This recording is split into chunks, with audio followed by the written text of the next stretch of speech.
Хамтаа үзэгч та бүхэнд баярлалаа. Хөтөлбөр маань үргэлжлэн та бүхэнд хүрч байна. Тэгэхээр хөгжлийн бэрхшээлтэй иргэдийн хөдөлмөр эрхлэлтийг дэмжих ямар боломжууд байдгийг, за түүнээс ямарыг нь бид ашиглах боломжтой юм бэ? Ингэснээр эргээд тэдгээр иргэдийн орлогыг, амьдралын чанарыг дээшлүүлэх ямар боломж байгаа юм бэ гэдэг чиглэлээр энэ удаад студидтэй бид ярилцахаар зочтой ураад байна. За бидний урилгаар өнөөдөр манай студид бизнес инкубатор төвийн захирал Гүнжил маань хүрэлцэн ирсэн байна. Мөн хараагүй хүмүүсийн хөдөлмөр сургалтын үйлдвэрийн захирал Болцайхан бас хүрэлцэн ирсэн байна. За тэгш нийгэм холбоо төрийн бас байгууллагын тэргүүн бас манай студид тун удахгүй ирэх гэж байгаа. За бид бас нэвтрүүлгээ эхэлж бай тийм ээ. Урилгыг хүлээж авч цаг зав гаргаж студид маань хүрэлцэн ирсэн та хоёртаа баярлалаа. За баярлалаа. Тэгэхээр хөгжлийн бэрхшээлтэй хичнээн иргэн байгаа юм бэ гэдэг ингээд харахаар энэ жилийн тоо 109 мянга гэсэн ийм тог үндэсний статистикийн хорооноос гаргасан байдаг. Энэ 109 мянган иргэний яг хэдэн хөдөлмөр эрхлэх боломжтой гэж одоо үзээд байгаа юм бэ? За тэр хувийнх нь хэдэн хувь нь ажилтай байгаад байгаа юм бэ гэдэг чиглэлээр эхлээ ярилцъя. Ер нь бол 109 мянга гэж гарсан. Тэр хөгжлийн бэрхшээлтэй хүмүүсийн одоо 109 мянга гэж гарсан хүмүүс бол хөгжлийн бэрхшээлтэй хүмүүс өөрсдөө 16-аас дээш насны хүмүүс байгаа учраас хүүхдийг асаад байгаа учраас баг одоо 70-аас дээш хувь нь бол хөдөлмөрийн насны гэсэн үг. Тэгэхээр энэ хөдөлмөрийн насны одоо хүмүүсийн ер нь 60 гаруй хувь нь хөдөлмөр эрхлэх хүсэлтэй хөдөлмөр хийх одоо боломжтой хүмүүс байна гэж үзэж байгаа. Тэгэхээр ер нь хөгжлийн бэрхшээлтэй хүн бэрхшээлийн хэлбэр нь ямар одоо хүнд байсан ч гэсэн хөгжлийн бэрхшээлтэй хүн хөдөлмөр эрхлэх боломжгүй хөгжлийн бэрхшээлтэй хүн гэж бол бараг байхгүй. Яагаад гэвэл зөвхөн одоо нүдэн ажиллаж идэг хүн ч гэсэн одоо нүдэрээ дохиод юм хийж болно.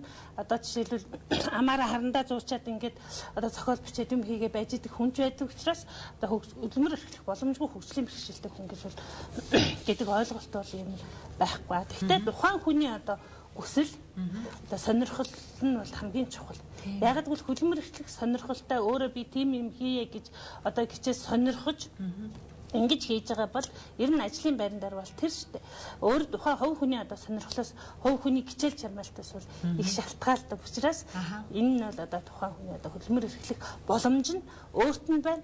Бас одоо төр засгаас нийгмээс одоо авч явуулж байгаа анхаарал хууль тогтоомжуудын биелэлт энэс бол их шалтгаал нийгмийн чиглэлээр одоо нийт хөгжлийн бэрхшээлтэй гэсэн иргэдийн 60 гаруй хувь нь одоо өөрөөр хэлбэл хөдөлмөрлөх боломжтой иргэд гэж та хэлж байна те.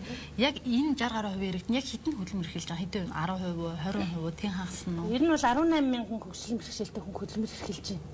Ямар нэг тогтмол ажилтай байна. Тогтмол ажилтай байна гэдгээсээ гадна одоо ер нь одоо тогтмол гэрээтэй, тогтмол цалинтай ажиллаж байгаа хүмүүс нь бол 1% байна. Яагаад гэвэл энэ одоо төрийн байгууллагад ажиллаж байгаа мөн гэрээт ажил хийж байгаа хүмүүс нь бол 1% нь.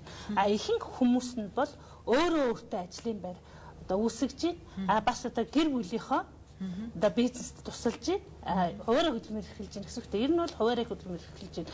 Тэгээд бас одоо бүлэг хоорондоо бүлэг үүсгэж бие биендээ ажлын байр гаргаж байна. Төрийн бас байгууллагын шугамар гаргаж байна. Бүлэг нөхөрлөл оршооны хэлбэрээр гаргаж байна. Энэ 1% гэхээр маш бага сонсогдоод байна л да. Энд нөгөө одоо жишээлбэл гэр бүлэрээ ойлмол, хатгамал хийгээд тодорхой худалдаа хийдэг тийм хүмүүс ороогүй тоо юу? Альсгүй зөвхөн одоо юу гэдэг бид ч гэсэн жишээ олгож сурвалжилдаг л да. Төрийн байгууллагт ажиллаж байгаа тэ хараагүй харааны бэрхшээлтэй альсвал хөгжлийн бэрхшээлтэй ямар нэгэн ажлын байран дээр байгаа иргэдийг оруулсан тийм тоо болоод ийм бага хувьтай гарч байна. Энэ бол юу гэрээт албан хөдөлмөр эрхлэл. Манайхан бол 18 мянган хүний бол одоо үлдсэн 99% нь хуваарь хөдөлмөр эрхэлж байна гэсэн үг байхгүй юу? Энэ цалинтай, цалингүй хамаарахгүй хуваарь хөдөлмөр эрхэлж байна л гэсэн. Нэг хувьд нь бол жишээлбэл төрийн байгууллагт ажиллаж байна. Аж ахуйн нэгжүүдэд одоо гэрээтэй албан ёсоор сар болгон бус хүмүүстэй адилхан цалингаа аваад ажиллаж байгаа хүмүүс л гэсэн үг. Тэгэхээр хөдөлмөр эрхлэлтийг хөгжлийн бэрхшээлтэй хүний хөдөлмөр эрхлэлтийг албажуулах нь нийт тэргүүний хамгийн чухал асуудал байхгүй. Тийм байна. За манай студид тэгш нийгэм холбоо төрийн бас байгууллагын тэргүүн их баян төрөлцөн ирсэн байна. Өдрийн мэнд хүргэе. За сайн байна уу. Тэгэхээр яг хараагүй иргэдийн хувьд те улсын хэмжээнд яг хэдэн хараагүй иргэн байна гэж бүртгэлтэй байна вэ? Тэдгээр иргэдийн хэдэн хувь нь одоо ажил хийж байна вэ? Тий. Хараагүй иргэдийн хувьд хамгийн сүүлийн статистик мэдээ бол 11800 хараагүй хүн байсан мэдээ байдаг. За энэ 11800 хүнээс 4.5-аас 5% нь л одоо доктортой хөдөлмөр эхэлж гэсэн юм таа байгаа. За ер нь бол хараагүй хүмүүсийн хөдөлмөр эхлэлтийн үндсэн гол хэдэн чиглэл бол за нэгдүгээр хараагүй хүмүүс массажийн хөдөлмөр сүүлийн үед маш их эхэлж байгаа. Одоо бол нэг 250 орчим массажист сүүлийн 10 гаруй жил бэлтгэгдсэн. Монголын эрчим хүчний холбооны МИС-үүдийн төгсөлтөөр. За энэ хүмүүсийн бол харин нэг 75-80% нь яг чиглэлээр өөрийнхөө мэргэжлэр бол хөдөлмөр эхэлж байгаа 200 орчим хүн. За дээр нь манай хараагүй хүмүүс өдөн сургалтын үйлдвэрт нэг 70 орчим хараагүй хүн ажиллаж байна. За тэгээд одоо хуулиар бизнес хийж байна. За хөгжмийн чиглэлээр ажиллаж байна. За мөн сүүлийн үед бол одоо технологийн чиглэлээр IT технологийн чиглэлээр бас залуучууд ажиллаж байна. За ингээд одоо жишээ нь 100 дугаар сургуульд хадааны бэрхшээлтэй багш нар байдаг ч юм уу. За мөн одоо бас хуваараа одоо хууль зүйн өмгөөллийн чиглэлээр ажилладаг ийм одоо үндсэн хэдэн чиглэлээр л ажиллаж байна л да. Хараагүй иргэдийн гэж одоо тодтогч ярих нь жашин зөвхөн одоо хөгжлийн бэрхшээлтэй иргэдийн гэдэг юм уу? Авч байгаа цалингийн дундаж хэмжээ гэвэл одоо ямар байдг юм болоо ихэнх 99% гэвэл хуваараа хөдөлмөр эрхэлж байгаа гэж байна те. Тэгэхээр нэг орлого нь одоо юу гэдэг бас тийм ч ил тод биш байгаа хэвээр гэдэг юм уу? Дундаж цалин ер нь тэдийг аваад байна. Зүгээр хараагүй иргэдийн хувьд бол за манай массажистуудын яг бид нар нийт дундаж цалингийн юу гаргаж үзээгүй, судалгааж үзээгүй. Массажистуудын хувьд бол харьцангуй бидний тооцоогоор бол Монгол улсын цалингийн дундчин дайны байгаа шүү. Зарим нь бол бүр сайн ч авдаг хүмүүс байгаа. Тэгвэл хувь хүний өөрийнх нь ур чадвартай холбоотой тийм. За зүгээр манай үйлдвэрүүд бол яг харааны бэрхшээлд ажиллаж одоогийн байдлаар 360 мянган төгрөгийн суур цалинтай. Тэгээд дээр нь одоо нормын ажилтаа учраас баг зэрэг ажил одоо хийвэл баг зэрэг норм нэмэгдээд ингээл цалинжиж байгаа юм бол. За хөдөлмөрийн хөлсний тухайд бол мэдээд одоо гэрээгээр ажиллаж байгаа албан хөдөлмөр эрхлэлтэн албажчихсан хүмүүс бол тухайн одоо байгууллагынхаа дундаж цалин нь одоо хөгжлийн бэрхшээлтэй хүн учраас одоо бага цалин өгдөг гэдэг юм бол байхгүй. Гэхдээ ажил олгогчийн зүгээс бол болж игвэл одоо бага цалинтай ажил ирмэлцлэл бол байдаг. Гэхдээ энэ бол одоо нэг ажил олгогчтой тохиролцсон ярилцчихсэн юм байдаг. Ер нь хуваараа хөдөлмөр эрхэлж байгаа одоо өргөн үйлдвэрлэл эрхэлж байгаа хүмүүсийн одоо дундаж орлого бол нэг одоо цалингийн доод хэмжээс бүр их одоо багасаад байх нь бол байхгүй. Ер нь одоо энэ хавилдуул байна. Тэгтээ бол бас тэтгэврийн орлоготой байдаг учраас тэгээд дөнгөж одоо эхлэн бизнес гэдэг юм байдаг. Одоо дөнгөж эхэлж байгаа энэ хүмүүсийн бол орлого бол одоо 15-20 мянгач байх үе байна. Тэгэхээр энэ юутай холбоотой гэдэг нь борлуулалттай холбоотой. Ер нь орлого нь бол хуваарийн бизнес эрхэлж байгаа хүмүүсийн орлого бол борлуулалттай шууд холбоотой. Тэгээд борлуулалтын дээр бол одоо илүү анхаарах хэрэгтэй байна. Энэ хүмүүсийн орлогыг нэмэгдүүлэх юм байна. Одоо хөгжлийн бэрхшээлтэй гэсэн энэ томьёолд орж байгаа хүмүүсийн хэдэн хувь нь яг ажил мэргэжилтэй хүмүүс байдгийн бэ гэдэг юм тооцоо судалгаа байдаг уу? За хэдэн хувь нь одоо юу гэдэг ажил мэргэжилгүй хүмүүс байна вэ гэдгээс ингээ харах юм бол тэднийг магадгүй те мэргэшүүлэх, сургалтанд хамруулах, ажилтай болгоход нь дэмжих гэсэн энэ боломжууд дагалдаад бий болох гэж бодож байна. Тэгэхээр инхбат таны хувьд одоо жишээлбэл энэ тал дээр. Гэхдээ яг зүгээр ер нь хөгжлийн бэрхшээлтэй хүмүүсийн одоо улсын тоогоор бол 103 мянган хүн. Тэрнээс нэг 60 гаруй мянган нь бол хөдөлмөрийн насны хүмүүс байна гэдэг. Тэгээ 2010 он хүн ам орон сууцны тооллогоор л үндсэндээ хөдөлмөр эрхэлж байгаа хичнээн хүн байна уу гэдгийг л тоолсон.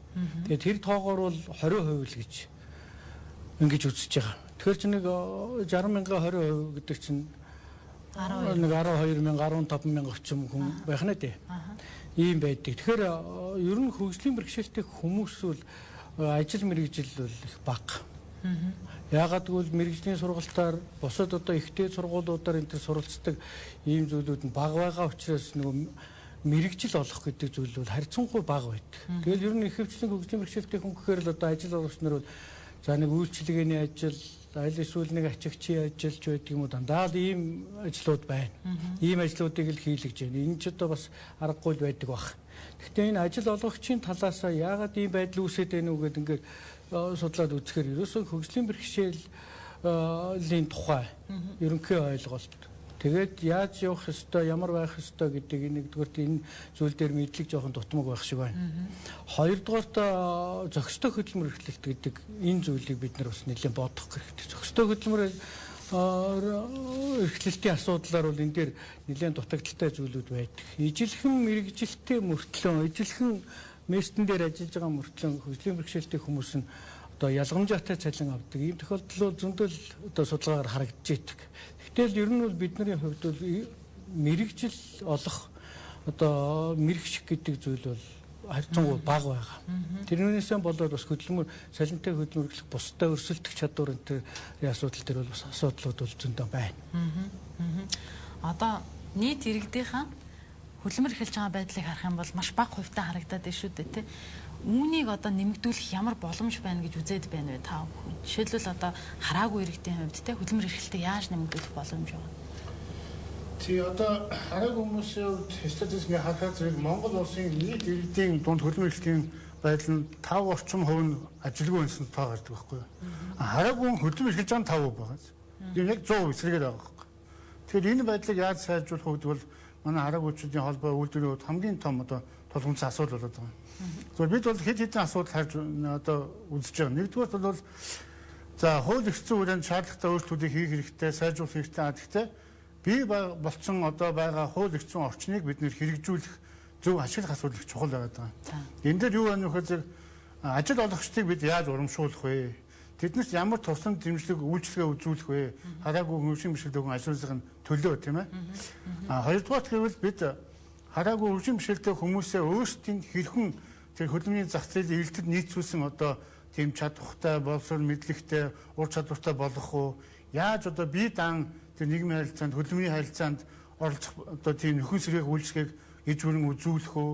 За тэрний дараа жишээлбэл бид нэр хөдөлмөр эрхлэлтийн иж бүрэн зуучлалын асуудал байгаа юм. Одоо зүгээр нэг хоёр талаас нь мэдээллийн харилцан солилцуулж холбож өгвөл өгчөд байгаа байхгүй юу?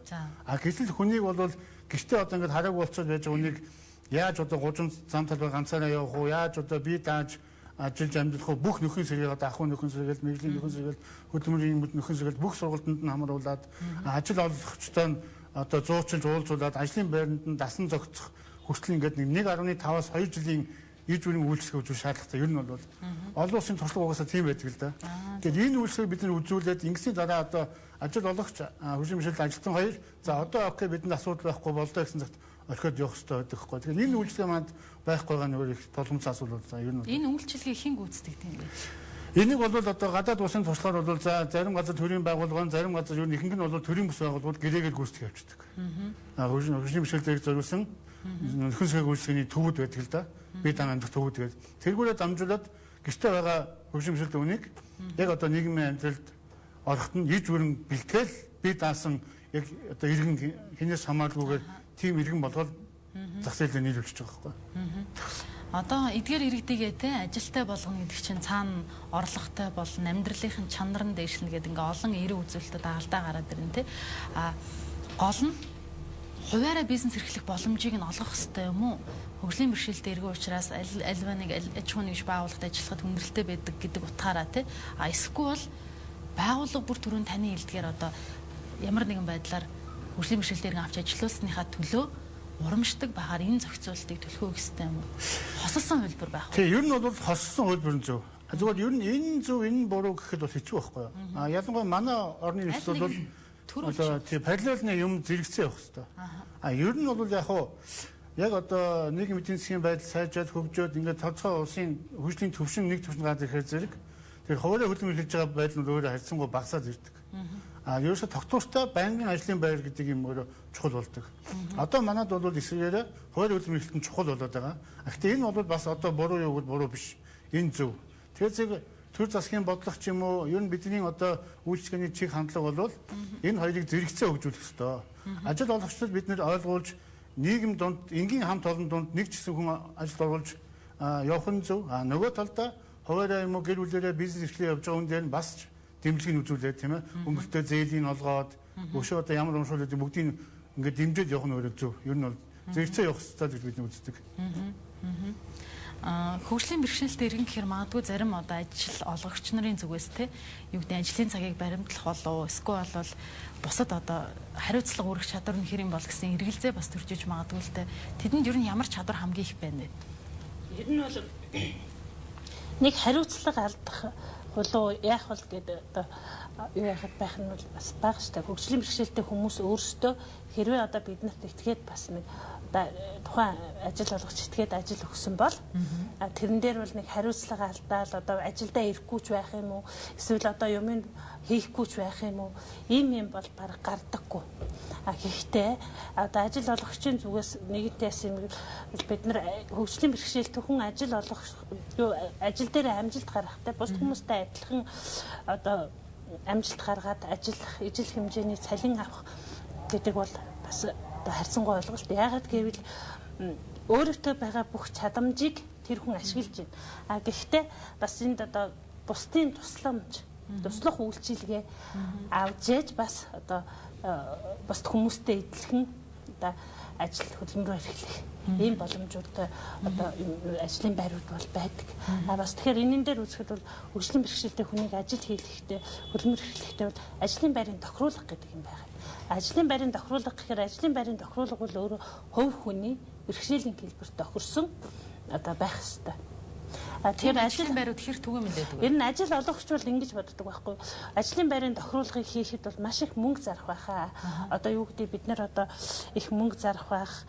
Тэгээд энэ хүнийг ажилуулна. Тэгэхээр хөдөлмөрийн хуулийн дагуу одоо юу гэдэг богинохон цагаар ажилуулна. Дээрээс нь ажлын байрын тохируулга гингээд одоо энэ хүн дээр бас ажил олгогч тушруулна. Гэхдээ ажлын байрын тохируулга гэдэг бол одоо бас орт мөнгө зарахгүйгээр хийж бас болдог. Яагаад гэвэл жишээлбэл одоо хөлний бэрхшээлтэй тулгар хитний бэрхшээлтэй таягтай явдаг хүн байлаа гэж бодоход энэ хүний ажлын байрын тохируулга нь ямар юм бэ гэхээр зэрэг одоо ширээнийхэн доотлол төмбөшгүй одоо ингээд бас нэг эргэж тойрогдох боломжтой бас одоо юу байдг вэ гэхээр зэрэг хөлөөр үргэлжилсэн одоо их утаснуудаа шүү дээ цахилгааны утасна энийг нөгөө одоо жишээлбэл таягаараа одоо гогдож аваад эсвэл одоо бортизм хөлтэй бол мэдэхгүй тэрний гогдож аваад ингээд одоо аюулгүй ажиллагаа алдагдах юм. Жишээлбэл одоо тэр утсаар одоо наашин цааш нь болгочих юм. Эсвэл одоо зүүн гар нь манайх бол баруун гарын дүрмтэй улс орон. Тэгтэл одоо баруун гар нутаа баруун гаргүй хүн байлаа гэж бодоход энэ хүн бүх тоног төхөөрөмж одоо багц хэрэгсэл нь бол зүүн гар талд нь байрлуулад тавьчихтал энэ тухайн хүний одоо ажлын байрын тохируулга болох. Мэдээжээр одоо бас юу яаж болно? Ажлын байрын мөнгө зараад хийх одоо ажлын байрын тохируулга бол бас байна.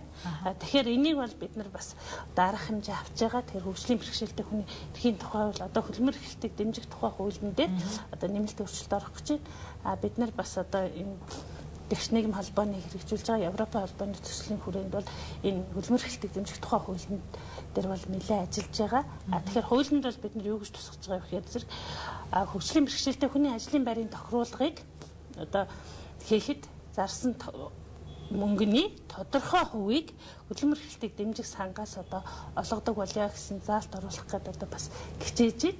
Тэгэхээр бол ажил олгогч бол ажлын байрын тохируулга гэдэг юмнаас бол одоо бас эмээх одоо хэрэггүй байгаа. Энийг одоо жишээлбэл энэ хүнийг ажилуулахын тулд одоо ямар ажлын байрын тохируулга одоо хэрэгтэй юм бэ гэдгийг эхлээд судлах хэрэгтэй. Тэгээд ер нь бол хөгжлийн бэрхшээлтэй хүний одоо хөдөлмөрлөх чадварыг тэр хүнээс гарч байгаа агуу их одоо дэвчээр атуужил бол би тэр хүмүүст одоо бас давуу тал боломжууд бол энийг бүрэн ашиглахын тулд ажил олгогч ерөөсөө ажлын байрын тохируулгын хийж өгжиж тэр хүний одоо тэр байдлыг бол ашиглана. Тэр хүний одоо чадамжийг бүрэн ашиглана. Тэгэхээр ер нь одоо нийгэм талдаа бол юу гэж боддог вэ гэхээр зэрэг хөгжлийн бэрхшээлтэй хүнийг одоо араадад телевизэрчүүд ингээд сурталчилгаа гэж байдаг те. Ингээд зэрэг энэ хүн бол эсвэл одоо өрөвдөлтэй хэцүү. Эсвэл бол бүр маш их чадвартай. Зөв одоо бас эрүүл хүмүүсээс одоо тэдэн хувийн одоо илүү чадвартай. Энэ хүнийг л ажилуулж их юм бол би баг одоо хоёр хүний ажлыг ганцхан энэ хүнээр хийлгэж юм байна гэсэн ийм одоо ажил олгогчд ийм ойлголт одоо хэвлэл мэдээлэлээр бол шууд өгч байна. Энэ бол одоо буруу. Яагаад гэвэл тэр хөгжлийн бэрхшээлтэй хүний энэ чинь нөгөө туйлын гэдэг ойлголт ба штэ сурталчилгаа. Тийм учраас тэр хүний одоо чадамжийг үнэхээр л ашиглая гэж одоо юу яаж бодож байгаа бол ажил олгогч ажлын байрын тохируулах хэрэгтэй. Тэгэхээр ажил олгогчийн нэгэнт одоо ойлгосон өөрийнх нь ойлголт одоо энэ хүмүүс л үнэхээр одоо их бүтээл гаргах юм байна гэж бодцоод ажлын байрын тохируулах нь хийгдэг учраас тэр хүн бас тохируулах хийгдэг ажлын байран дээр юу ч ямар ч амжилт гаргахгүй байж байна. Тэгэхээр одоо хөгжлийн бэрхшээлтэй хөгжлийн одоо шил ямар бэрхшээлтэй иргэн ямар ажил хийж чадах юм. Тэр иргэн хаана байгаа гэдгийг ажил олгогч хаанаас олж мэдэх вэ? Жишээлбэл хэвлэл мэдээллийн хэрэгслэр явж байгаа тиймэрхүү мэдээллүүд бол одоо юу гэдэг эдгээр иргэдэд туслах гэсэн зорилго төлхөө агуулж байгаа болов уу гэж бодоод байна. Тэгэхээр хөгжлийн бэрхшээлтэй иргэдийн ажлын байрны жагсаалт иргэдийн мэдээлэл агуулсан тийм нэгдсэн вебсайт ч юм уу мэдээллийн сан юу байна уу? Тэдгээр иргэдэг ажил олгогчид хаанаас яаж болох юм бэ? Тэгээ энэ бол одоо маш тулгымцсан асуудал байхгүй. Яг хөгжлийн бэрхшээлтэй иргэдийн дангаар нь одоо энэ хөлбөмбөгийн биржийн ийм үйлчлэг манайханд одоохондоо муу гэж байна. Бид нар хөгжлийн бэрхшээлтэй иргэнийг ажилд авъя гэд хүмүүс ханддаг. Хаана хандхаа мэдэхгүй тэгэл хаа хамаагүй тэндгүү хөгжлийн бэрхшээлтэй л гэсэн левел одоо баг интернетээс юм уу даавалхаас уцаавал ингээл ярьж яадаг л да. Тэгэхээр одоо бол яг энэ иж бүрийн систем бидэнд их чухал болоод байгаа. Хөгжлийн бэрхшээлтэй хүмүүс нэгдүгээр ажил олгогч ямар ажлын байр байна уу гэдгийг судалж явах. Жишээлбэл тэр нэг одоо А гэдэг компани дээр 100 ажлын байр байхад тэндээс магадгүй 2 хараагүй ажил боломжтой ажлын байр гэж болох байхгүй. Энийг нэгдүгээр судал тогтоогоод нөгөө талд нь тэр ажлын байранд тохирох хараагүй хүн хаана байна ч гэдэг юм уу, хөгжлийн бэрхшээлтэй хаана байна ч гэдэг юм уу. Энэ бүх одоо судалгаа хийгээд тэгээ энэ одоо мэдээллийг ингэж холбож за тэгээ энэ дунд нь бол нөгөө дөрөв ярьсан хөлбөмбөгийн зуучлал, иж бүрийн зуучлалыг үйлчлэгээ те үзүүлээд ингэж явж явах энэ ийм систем одоо манайд бол өндөө бол байхгүй байгаа. Одоо энэ байтугай зүгээр яг манай статистик тоо хүртэл асуудалтай байгаа шүү дээ. Зөрж идэг тийм. Дандаа зөрүүтэй тоо явж идэг. Зүгээр сүүлийн үед бол харин яг хуу энэ статистикийн бааз юмыг бол сайжруулах гэсэн ийм төслүүд хийж явж байгаа. Энэний үед бол гайгүй болох. Ерөнхий статистикээ бид нэр сайн болгоод авчвал энэ дээрээ үндэслээд хөлбөмбөгийн эрхлэлтийн асуудал, мэргэжлийн боловсролын асуудал, ажил олгогчийн асуудлыг бид холбоод зуршлаад явчих боломжтой л да. Тэгэхээр зөвхөн хөгжлийн бэрхшээлтэй хүний одоо систем харилцааны системийн асуудал явж байна. Тэгэхээр биднэрт өнөөдрийн байдлаар ингээд үзэхээр ямар зүйл байна вэ гэхээр ерөөсөн тогтсон систем алга. За яг хөдөлмөрийн биржээр ажил хөдөлмөрийн юу ингээд бусад хүмүүсээ нэг ажлаар ийм ажлын байр байна ингэж ингээд нэг төр зур ингээд одоо зурчлах систем бол ажиллаад байна хөдөлмөр эрхлэлтэй. Тэгтэл хөгжлийн бэрхшээлтэй хүмүүсийн нэгдүгээр дата тоо баримт бол тодорхой биш байна. Хоёрдугаарт ямар чадвартай юу хийж чадах хэн гэдэг хүн хаана байна уу гэдэг бүртгэл бас байхгүй байна. Гуравдугаарт ямар ажлын байр одоо илүү их биднэрт эрэлттэй байгаа юм гэдэг нөгөө зах зээлийн эрэлт нийлүүлэлтийн зарчмаар л явна шүү дээ. Тэгэхээр нөгөө ажлын байрны эрэлт гэдэг байдаг. Тэр нь гарч ирэхгүй учраас энүүнээс гарсан алдаа юу гэхээр хөгжлийн бэрхшээлтэй хүмүүсийг энэ зах зээлд одоо илүү түлхүү бэлтгэх нөгөө мэрэгжил олох гэдэг зүйл нь дотмог явагдаад итгэв. Тэгэл яг ер нь сувдан гэлэхээ тэр эсгийн идэл нэг зураг зурдаг энийг аарс арахын юм бол заагаад итгэв. Тэгтэл өөр бас хэрэгцээтэй юмнууд байгаад байна. Түрүүнд бол цаахны ярьдаг шиг аль нэгэн компани дээр одоо жишээ нь харааны бэрхшээлтэй байдаг юм уу, хөдөлгөөний бэрхшээлтэй байдаг юм, сонсголын бэрхшээлтэй хүмүүсийн ажиллаж болчихвол тийм байрнууд бол ажлын байрнууд бол байгаад байна. Тэгтэл тэрний нөгөө бүртгэл байхгүй, тэрүүнд бэлтгэж байгаа хүн байхгүй учраас энэ дээр бол ингээд дутагдлууд гараад байдаг ийм зүйлүүд байгаа юм. Төрөмс байгууллага энэ дээр ч бол манлайлан оролцох, зохион байгуулах боломжтой үстэй. Тий. Тэгэхээр энэ дээр манайхад энэ 17 оны 9 сараас эхлээд энэ Европын холбооны EFD байгууллага, Club de Madrid, NIM тэгээд энэ олон байгууллагуудтай нийлээд бид нар хөгжлийн бэрхшээлтэй хүний хөдөлмөрлөх эрхийг хангахад ямар байвал боломжтой юм бэ гэдэг ийм нэгдүгээр судалгаа хийж үзлээ. Тэгээд тэрүүн дээр үндэслээд бусад одоо мэргэжлийн байгууллагуудын хийсэн судалгаатай үндэслээд бид нэр сая road map буюу тэр бодлогын бичиг баримтыг гаргаж ирж байгаа. Тэгээд тэр нь бол ер нь хаагуур яаж ямар юм нь болж гэнэ үү, ямар асуудал нь болохгүй байна уу гэдгийг зохицоор нь авч үзэх, тоомлж харах ийм нэг ийм зураглал ерөнхийдөө өнөөдөр гаргаад ингээд явж байна. Тэгэхээр энэ road map гэдэг энэ бодлогын бичиг баримт гарснаар биднэрт юу ямар ач тустай юм гэхээр нэгдүгээрт бид нар хаана ямар асуудал нь болохгүй байна, аль нь болж гэнэ үү гэдгийг тоомлж харахад нэгдүгээрт хэрэгтэй байна. За хоёрдугаарт хөгжлийн бэрхшээлтэй хүмүүс хөгжлийн салбар дээр орж ирж байгаа хөрөнгө оруулалтууд, улсын төсвөөс зарагдж байгаа мөнгөнүүд энэ дээр бол ерөөсөн хяналт тавьж чадахгүй байна. Зарим одоо салбар дээр давхардаад орж ирж байгаа юмнууч байж л байна. Зарим дээр ерөөсөн орж ирэхгүй ч байна. Жишээ нь би нэг орж ирдэггүй зүйлийг бас ярих гэж бодоод байдаг. Энэ хөгжлийн бэрхшээлтэй хүний хувьд хамгийн чухал зүйл бол дадлагжуулах, зурчлан бэлтгэх гэдэг асуудал байдаг. Энэ юу гэдэг гэхээр ажилд авч байгаа тэр байгууллагыг энэ дээрээс орж байгаа хөгжлийн бэрхшээлтэй хүн хоёрыг дадлагжуулж тэнд байж хахад хажуугаас нь одоо хараад хяналт тавиад ингээд эзэнтэй байлгаж идэг ийм үйлчлэгээ бол одоогор бол манай нийгэмд бол дутагдаад байна. Тэгэхээр ийм зүйлийг хийхэд л жишээ гадны донорууд бол энэ дээр орж ирэхгүй шүү дээ. Ерөөсөө зүгээр хөдөлмөр эрхлэлтийн асуудал гэдэг ингэж орж идэг. Тэгээд энэ дээр бол Европын холбооны хамтарч хэрэгжүүлж байгаа инспайр төслийн хувьд сая бид нар бол өрөөд map гэдэг энэ зүйлийг бол төрийн бус байгууллагуудтай хамтарч яагаад ингэж гаргасан. Өнөөдөр бол бид нар хөгжлийн бэрхшээлтэй хүний хөдөлмөр эрхлэлтийг нэмэгдүүлэх ямар боломжууд байгаа, ямар гарцууд байгаа гэдгийг улсын хурлын түвшин, засгийн газрын түвшин, Европын холбоотой хамтраад ерөөсөн бид нар бүгдээрээ нийлээд ер нь юу хийж болох юм бэ гэдэг энэ зүйлийг бол саяын баг хурлаар нэлээд ярилцсан. Тэгээд бид нар бол ямар ч байсан нэг одоо тойм зураглалтай боллоо. За тойм зураглалаас бид нар бол энүүнийгээ хийж үгүй юу? Одоо бид нар юун дээр нь илүү их анхаарах хэрэгтэй байна уу гэдгийг олж харах юм боломжууд бол нэгдэж байгаа болоо гэж ингэж бодож байгаа. За одоо нэгдсэн тийм мэдээллийн сан байхгүй тохиолдолд төрлийн бэрхшээлтэй иргэд ажлын байранд ер нь ажлын байрыг яаж олж байна? Юу хаагуур дамжуулж байна? Ямар хэвлэл мэдээллийг ашиглаж хөдөлмөрийн биержүүдээр хөдөлмөр халдамж үйлчилгээний гэлтсүүдээр ихэнхдээ бол төрийн бас байгууллагуудаар одоо дамжуулж жишээлбэл манай бизнес инкубатор хөдөлмөр зурчлалын байгууллага биш. Тэгэхдээ одоо жишээлбэл ажил хийх хүсэлтэй хүмүүс нь манай дээр л бүртгүүлж байна. Юунууд одоо компаниуд ихэнхдээ бол утасдж байна. Тэгээд энэ хоёр хүмүүсийг бол бид нар холбоод өгч байна. Холбоо тэр хүнийг оруулж байна. Тэгэхдээ энэ хоёр хүнийг холбоод тэр ажилд оруулах нь бол одоо холбож өглөө орууллаа одоо халагдлаа гэсэн ийм систем үйлчилж байгаа. Тэгэхээр яах вэ гэхээр яах систем бэ гэхээр зэрэг одоо бид нар хөдөлмөрийн зах зээл дээрээс ажил олгогч биднэрт одоо санал өглөө тийм ажил одоо энэ л одоо дутагдаад байгаа. Тийм ажлын байран дээр хүн өгч. Тэгэхээр бид хөдөлмөрийн зах зээл дээр нөгөө хүнээ олоод нөгөө хүнээ яг тэр ажил дээр мэрэгшүүлээд одоо тэр ажил олгогчийн эрэлт хэрэгцээнд нийцсэн одоо хүнийг тэр ажил олгогчид одоо нөгөө нийлүүлэх. Тэгэх юм бол тэр хүмүүс хөгжлийн бэрхшээлтэй хүмүүс одоо ажил дээр докторч сууршилтай ажилтна хөдөлмөр эрхлэлт нь албачин бусд хүмүүсийн адил одоо цалин авна.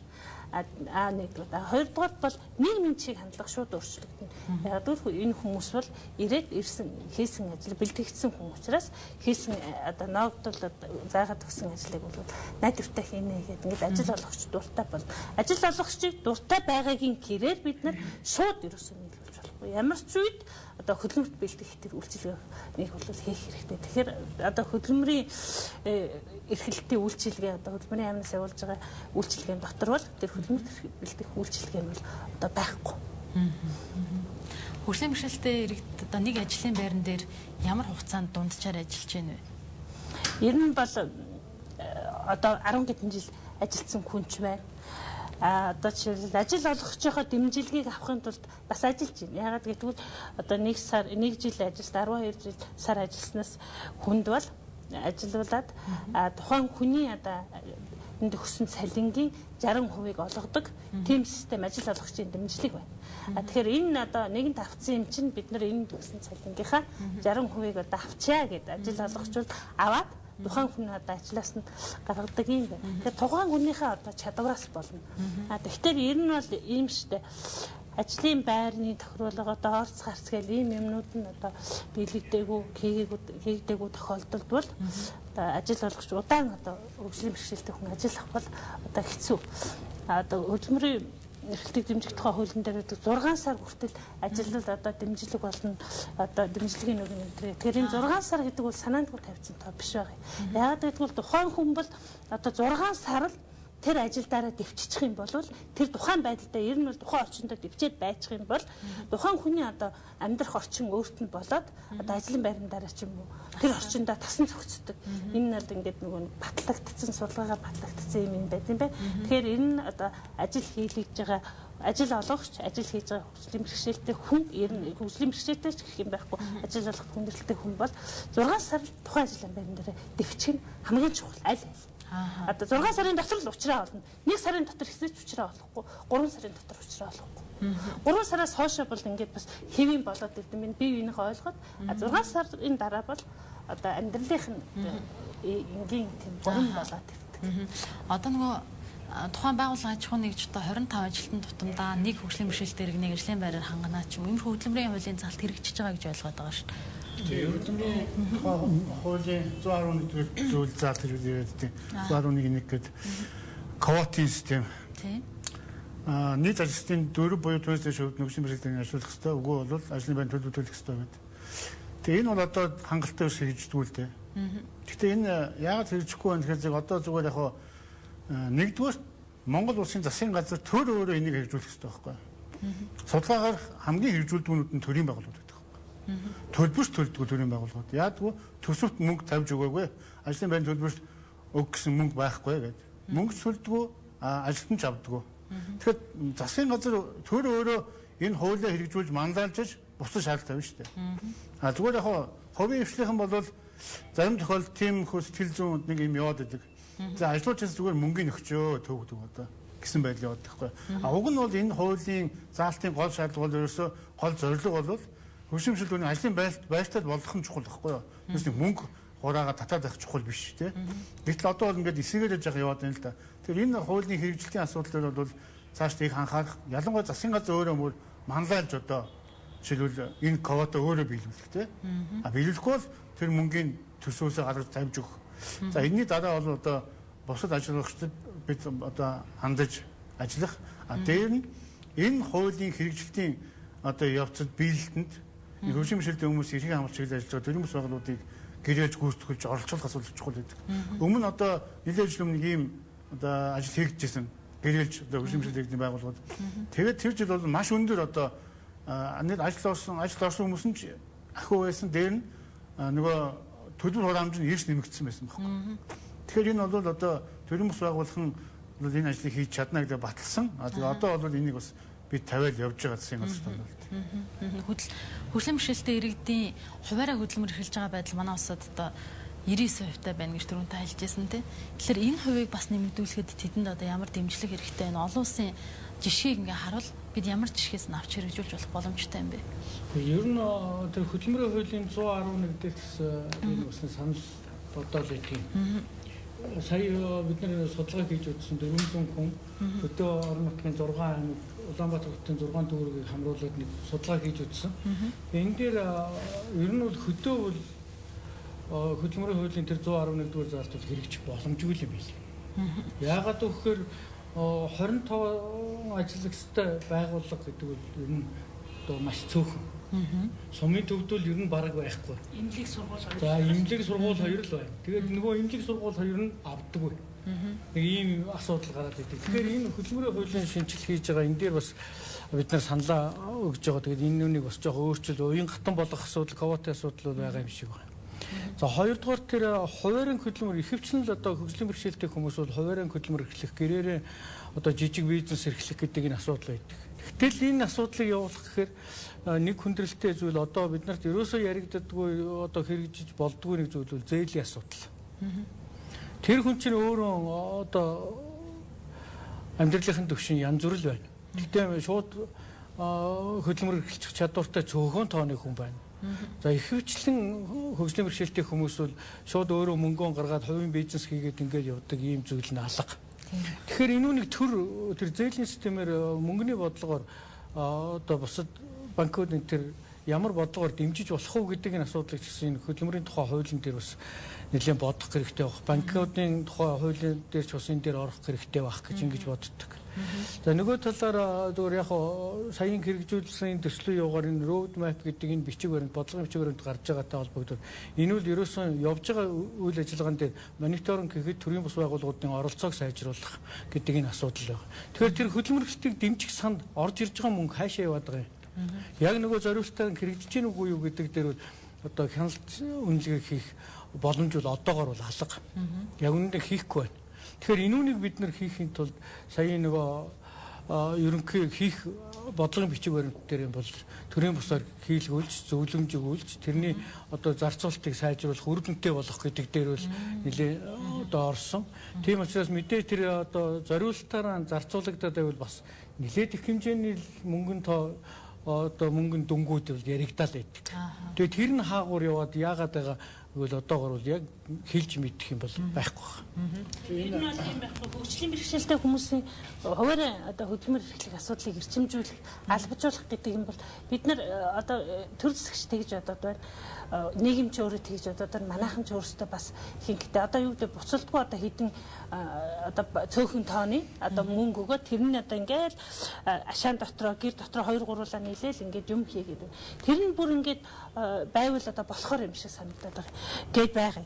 Гэхдээ бол эн чинь ийм байхгүй. Бид нар тэгэхээр хөдөлмөр эрхлэлтийг дэмжих санг тойрол одоо ингээд нэг жоохон тусламж юу одоо төслийн мөнгө энэ төр аваад ингээд одоо хүмүүс юм хийгээд байна. Энийг одоо задлах хэрэгтэй. Яг бол ядаж хөдөлмөр эрхлэлтийг дэмжих сангаас одоо зээлээ авчдаг тэр одоо барьцаа хөрөнгийн дэмжлэг юм уу? Эсвэл ер нь банкнд яагаад нийгмийн хариуцлага гэж байдгүй? Яагаад бүх хүмүүст одоо бизнесийн зээл 2.5% хүүтэй зээл шахаад байгаа. Тэгвэл хөдөлмөр эрхэлж байгаа бас нэг хэдэн хөгжлийн бэрхшээлтэй хүмүүс одоо орлогын тодорхойлож болж байгаа хүнд яагаад хөнгөлтэй зээл одоо юугүй нийгмийн хариуцлагын хүрээнд яагаад одоо барьцаагүй юугүй хүү багтаа хүүгүйч байсан болно. Ийм одоо нэг жилдээ нэг 5 сая 10 сая төгрөгийг гаргаад эргүүлээд одоо авчиж ингээд болтгүй юм бэ. Хоёрдугаарт яах вэ гэхээр зэрэг хөдөлмөр эрхлэлтийг дэмжих сан бол өөрөө одоо сангийн зээл бол ийм байхгүй 2 жилийн хугацаатай маш өндөр шалгууртай. Энийг бол одоо болох хэрэгтэй. Энэндээс бол хөгжлийн бэрхшээлтэй хүмүүс авах боломжгүй. Тэгэхээр зэрэг одоо шалгуурыг багасгах хэрэгтэй. Хөдөлмөр эрхлэлтийг дэмжих сан юм бол үнэхээр хөдөлмөр эрхлэлтийг дэмжихсэн бол нэгдүгээр одоо үйл ажиллагааг нь барьцаалж зээл олгодог байх. Үйл ажиллагааг нь барьцаалж зээл олгоно гэдэг нь нэг тендерт яллаа 10 саяын тендерт яллаа. 10 саяын тендерт ялсан бол тендерт ялсан бичиг баримтыг харж яагаад тодорхой хэмжээний одоо санхүүгийн дэмжлэг үзүүлээд тэр тендерийн явцад нь тэр мөнгийг одоо эргэж төлдөг ийм одоо байх хэрэгтэй. Яагаад гэвэл одоо бүх бичил жижиг бизнес эрхлэгчид бол тендерт ялах боломжгүй баг орж чаддгүй. Гэхдээ орсон ганц нэг нь бол яг хөө тендерийг хүлээгээд одоо мөнгө хүлээгч нар байж. Энэ бол нууц шүү дээ. Яах вэ гэхээр зэрэг тендерийнхаа одоо тодорхой хэмжээний ажлаа гүйцэтгэж мөнгөнийхөө эхнийхээ мөнгийг авдаг учраас тодорхой хэмжээний ажлаа хийж тушаахын тулд 5% хүүтэй зээл авч 10% хүүтэй зээл авч. Энэ нь өөрөө тухайн тендерийг тухайн ажлыг гэрээлэн гүйцэтгэж байгаа ажлыг ашиггүй болгодог. Одоо дахин одоо ингээд том ажил аваад байгаа хүмүүс бол одоо тэр өндөр хүүтэй зээл аваад юу ашигтай байж магадгүй. Манай хөгжлийн бэрхшээлтэй хүн бол тэр хүмүүс бизнес эрхлэгч бол тэр олон одоо тендерт ороод ингээл дахин аваад байх боломжгүй учраас одоо энэ дээр нэгдүгээр энэ барьцаа хөрөнгийн дэмжлэг тендер үйл ажиллагааг нь барьцаалж одоо бас одоо бидэнд бас барьцаа болох одоо боломжтой нэг зүйл байдаг. Бид нарыг арилжааны банкуд хөгжлийн бэрхшээлтэй хүмүүст одоо 2% хүүтэй тэтгэврийн зээл өгöd шүү дээ. Тэгвэл яг хөдөлмөр эрхлэлтийг дэмжих сан бид нарт үйл хөдлөх хөрөнгөний оронд одоо тодорхой хэмжээний одоо тэтгэврийг барьцаалаад бага хүүтэй зээл өгч болдог. Тэгэхээр бол энэ нэг талаас хөдөлмөр эрхлэлтийг бидний хөдөлмөр эрхлэлтийг дэмжиж нөгөө талаас тэтгэврийн зээлийн хүү одоо тодорхой хэмжээгээр буурна. Нэгдүгээр. Хоёрдугаарт бол бид нарт бас яадаг вэхээр зэрэг яагаад бидний бизнес одоо томрохгүй байна гэх юм бол жижиг дунд үйлдвэрлэл эрхэлж одоо күнсгэд ачхын яамар одоо шилжих хэрэгтэй байхгүй. Жижиг дунд үйлдвэрлэлийг дэмжих зээлэнд одоо 100 тэрбум 200 тэрбум төгрөг батлагдаад байна. Энд хөгжлийн бэрхшээлтэй хүмүүсийн хөтөлбөр одоо төсөл нь орж чадахгүй. Орлоо гэж бодоход бид нарын барьцаа хөрөнгө ингээд юм ингээд дутагдаад байна. Тэгвэл одоо адилхан л одоо жижиг дунд үйлдвэрлэлийг дэмжих зээл жижиг дунд үйлдвэрлэлийг дэмжих санал одоо бидний боломжтой өргөжих боломжтой бүр ингээд технологи нь бүр бараг төгс болсон ийм бизнесүүд бол байна. Томорч чадахгүй ингээд байгаад чичрэл байгаад байдаг.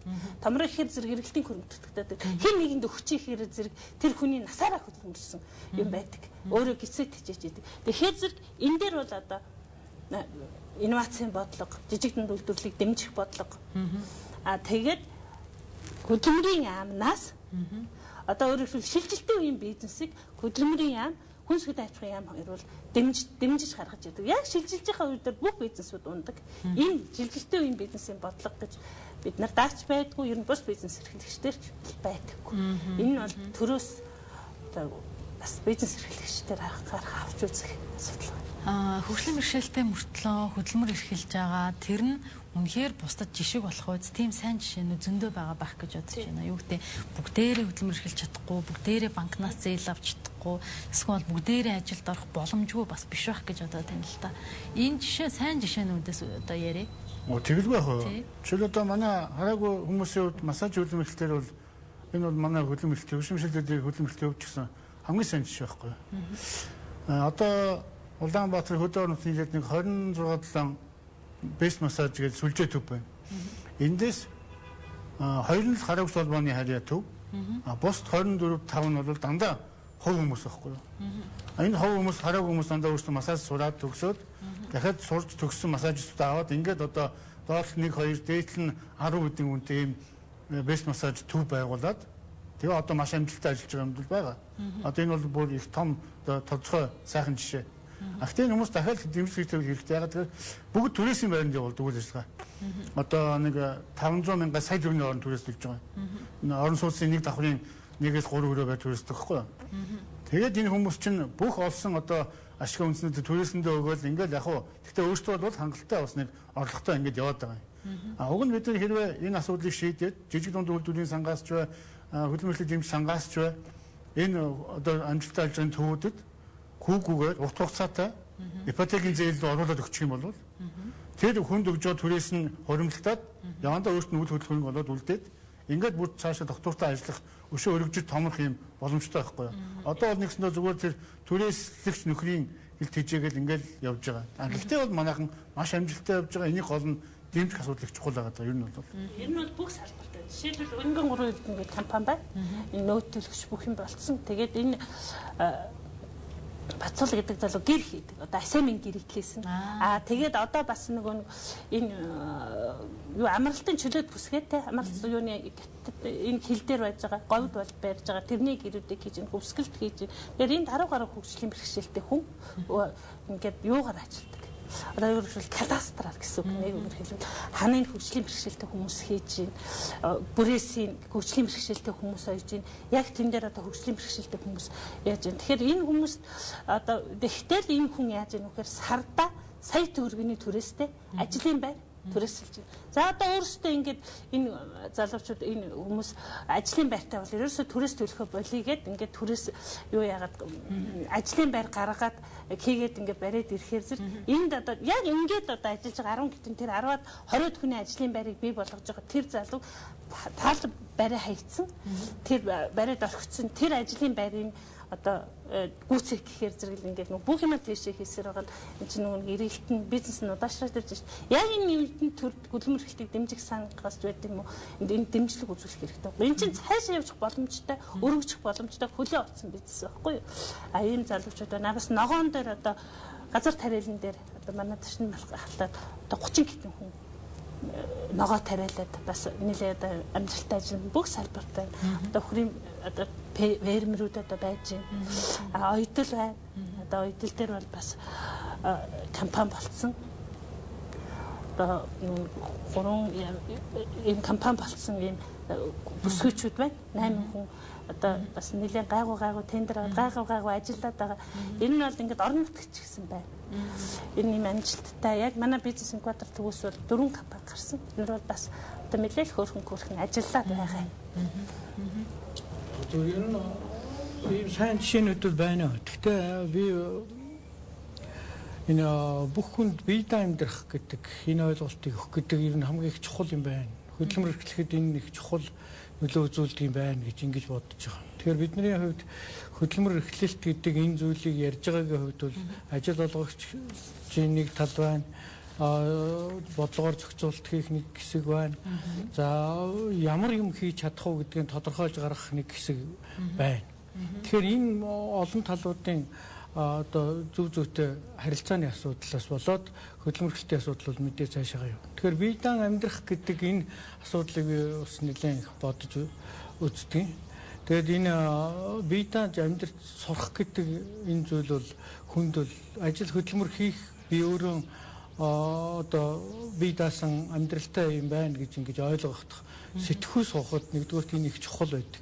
Хоёрдугаарт энэ хөгжлийн бэрхшээлтэй хүмүүс өөрсдөө ажил олгогч нар байдаг. Энэ талаас нь бас нэлээд бодож үзэх хэрэгтэй юм байна гэж.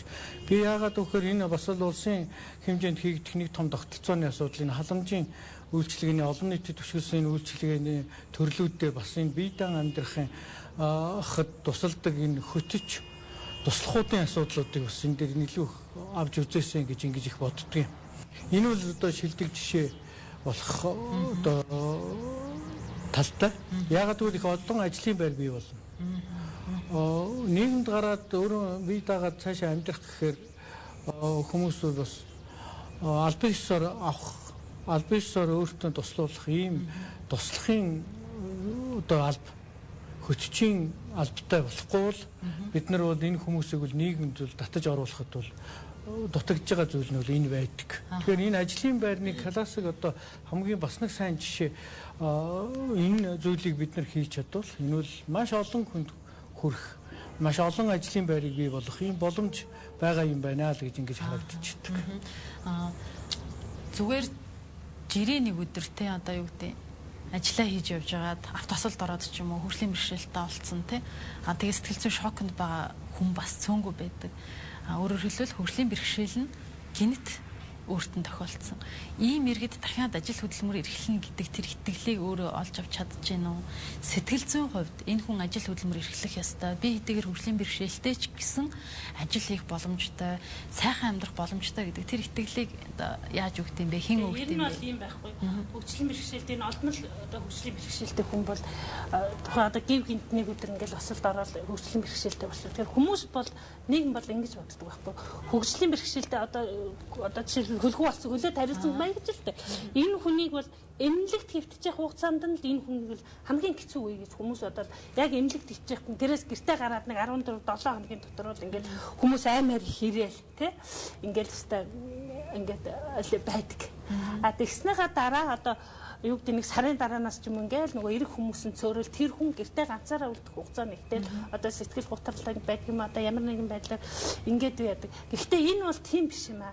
Хүмүүс бол ингээд тэгж боддог учраас эмнэлгийн орчинд бол тухайн хүн бол тэгнэх сэтгэлээр унаал тэгэл одоо хэцүү байдалд ороод байдаг. Ягаад гэвэл эмнэлгийн орчин бол бүгдээрээ тэнд хөгжлийн бэрхшээлтэй хүн байх учраас тэнд бол яг нийгмээс дээр гараад ирэхээрээ гэртээ гараад ирэхээрээ энэ хүний ганцаар л одоо бэрхшээл нь гарч ирдэг. Тэгэхээр ер нь бол одоо энэ ийм хүмүүст зүгээр одоо анхааруулж хэлэхэд хэрвээ хөгжлийн бэрхшээлтэй болсон бол тэр хүн нэгдүгээр одоо нийгмээсээ тасрахгүй, эрүүл орчноосоо тасрахгүй байх нь хамгийн чухал. Яагаад гэвэл тэр хүн ажил хийж исэн бол тэр ажил дээрээ одоо хамт олондоор одоо дэсчүүлдэг. Үнэхээр тэр эргээд байгаа тэр яг одоо хамт олон нь бол тэр хүнийг ажлын байрлалд эргэж одоо авчиж татаж оруулах хэрэгтэй.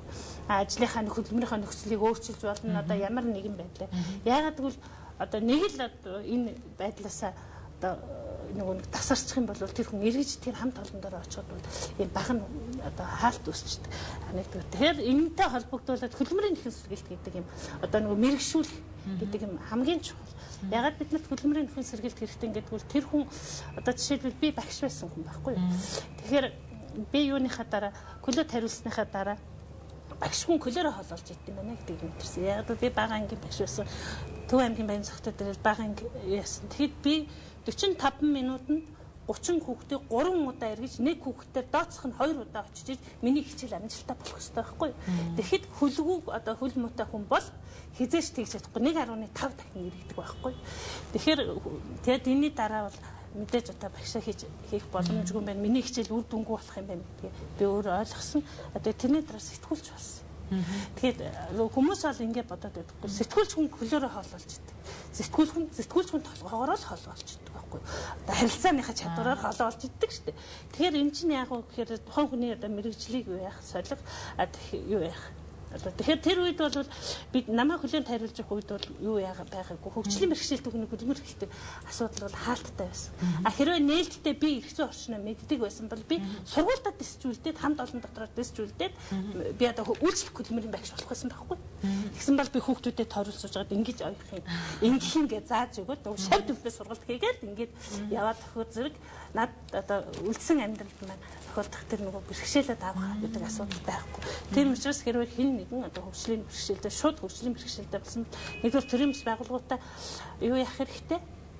холбогдох хэрэгтэй, ижил төрлийн бэрхшээлтэй хүмүүстэйгээ холбогдох хэрэгтэй. Эрүүл орчиндөө одоо дэвсжүүлэх хэрэгтэй. Хөдөлмөрийнхөө нөхцөлийг би юу хийж чадах вэ гэдгээ өөрөө тодорхойлно. Тэр хүн бол өөртөө эксперт.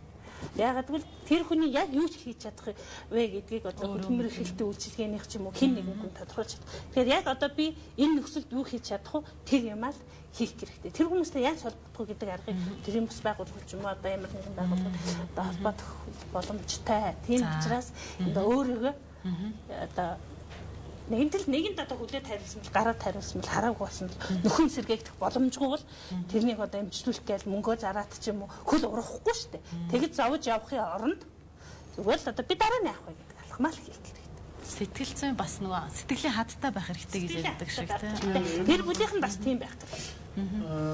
Сая манайх олон улсын нэлээд том хурлууд хийгээд тэгээд Оросын нөхөн сэргээхийн хүмүүс, Дайн, Норвегийнхэн, Америкийн нөхөн сэргээх төвийн мэржлэмүүд ирж манад лекц сурч хичээл заасан л да. Тэгээд тэд нар бол ярьж байгаа. Эмнэлэг дээр байхад нь шууд очдог гэж байгаа. Тэр нөхөн сэргээх үйлчлэг үзүүлдэг байгууллага.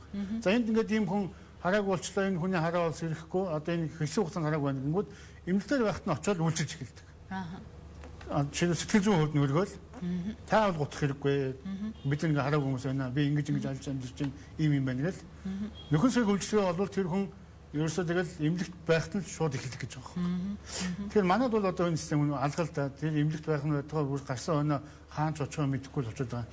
Тэгэхээр ерөөсөө бидний хувьд бол энэ нөхөн сэргээх үйлчлэгийг бол их одоо үр дүнтэй ээж бүрнээр үзүүлэх асуудал бас их чухал. Нэгдүгээр тэр хүнийг олж илрүүлээд тэр хүндээ үнэлэх хэрэгтэй байхгүй юу? За энэ хүнд юу хэрэгтэй байна? Сэтгэл зүйн ямар байна те? Чадвар нь ямар байна? Ингээд сэтгэл зүйн болоод бусад нөхөн сэргээх үйлчлэгийг үзүүлээд тэр хүний чинь бие даасан ийм амьдрал бэлтгэж өгөх ёстой. Энэ ээж бүрэн үйлчлэгээнүүд маань бас байхгүй л байгаа. За хөгжүүлэх ёстой. Цаашдаа сайжруулах ёстой олон асуудлыг манай студид ирсэн зочид маань тайлбарлан үзэгч та бүхэнтэй ярилцлаа. Нэвтрүүлгийн маань цагийн түрээд дуусж байна. Цаг зав гаргаж манай студид хүрэлцэн ирсэн зочдтой баярлалаа. Нэвтрүүлэгтээ хамт байсан үзэгч та бүхэнд баярлалаа. Хөгжлийн бэрхшээлтэй иргэдийн хөдөлмөр эрхлэх боломж гэсэн сэдвийн хүрээнд үзэгч та бүхэн нэвтрүүлгийн маань хүлээн авлаа. Хамт байсан баярлалаа.